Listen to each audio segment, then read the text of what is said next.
নমস্কার, আপনারা দেখছেন কলকাতা টিভি ডিজিটাল। আমি রিয়া রয়েছি আপনাদের সঙ্গে। অত্যন্ত গুরুত্বপূর্ণ একটি আপডেট নিয়ে হাজির হয়েছি, যেখানে দেখা যাচ্ছে যে একজন স্ত্রী তার স্বামীকে বিরিয়ানিতে 20টি ঘুমের ওষুধ দিয়ে তাকে খুন করেছে এবং খুন করার পরে সেই বডির সামনেই বসেছিল এই স্ত্রী বলে এমনটাই জানা যাচ্ছে।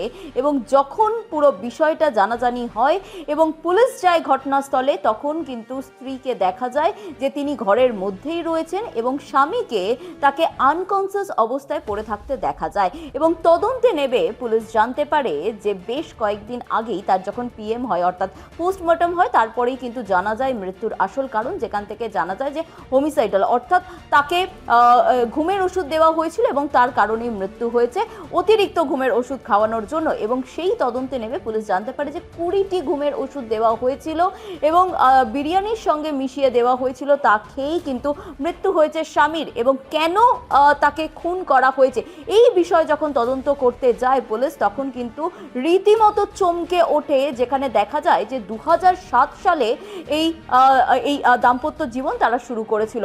কিন্তু তারপর থেকেই একটি সিনেমা হলে কাজ করতেন এই স্ত্রী এবং সেখানে তিনি টিকিট বিক্রির কাজ করতেন। এবং সেই প্রফেশনাল জায়গায় যাওয়ার পর থেকেই কিন্তু তার একজনের সঙ্গে সম্পর্ক গড়ে ওঠে এবং এই বিবাহ বহির্ভূত সম্পর্কের জেরেই স্বামীকে খুন করেছে। এবং অত্যন্ত চাঞ্চল্যকর বিষয় একটি সামনে এসেছে যে স্বামীকে খুন করার পরে একাধিকবার তার বয়ফ্রেন্ড বা তার যে বন্ধু, সে বাড়িতে এসেছে, একাধিকবার বাড়িতে এসেছে।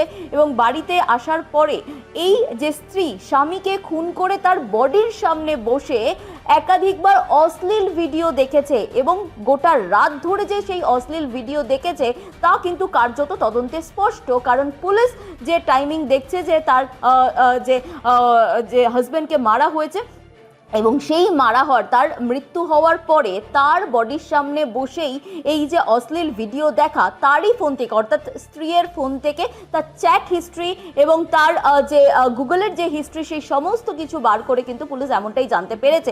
এবং তার বয়ফ্রেন্ডের তার কি রোল রয়েছে সেই বিষয়টাও কিন্তু ইতিমধ্যে তদন্তের আওতায় এনেছে। তবে ইতিমধ্যেই গ্রেপ্তার করেছে এই স্ত্রীকে এবং এই মহিলাকে গ্রেপ্তার করেছে এবং তার যে বন্ধু তাকেও কিন্তু ইতিমধ্যে আটক করে জিজ্ঞাসাবাদ করা হচ্ছে বলে এমনটাই পুলিশ সূত্রে জানা যাচ্ছে। তবে এই যে গোটা ঘটনা, যেখান থেকে বিবাহ বহির্ভূত সম্পর্কের জেরে স্বামীকে খুন এবং 20টি ঘুমের ওষুধ দিয়ে বিরিয়ানিতে তাকে ঘুমের ওষুধ খাইয়ে খুন করা হয়েছে এবং তারপরে সেই বডির সামনে বসে যে অশ্লীল ভিডিও একের পর এক দেখা, এই পুরো বিষয়টা কিন্তু তদন্তের আওতায় যেমন এনেছে পুলিশ, অন্যদিকে তার মেন্টাল কন্ডিশন কি রয়েছে সেটা নিয়েও কিন্তু একই সঙ্গে সাইকিয়াট্রিস্টদের পরামর্শ নিচ্ছে বলে এমনটাই জানা যাচ্ছে পুলিশ সূত্রে। নজিরবিহীন এই ঘটনাটি ঘটেছে অন্ধ্রপ্রদেশের বিজয়ওয়াড়াতে। আরো গুরুত্বপূর্ণ আপডেটের জন্য দেখতে থাকুন কলকাতা টিভি ও কলকাতা টিভি ডিজিটাল।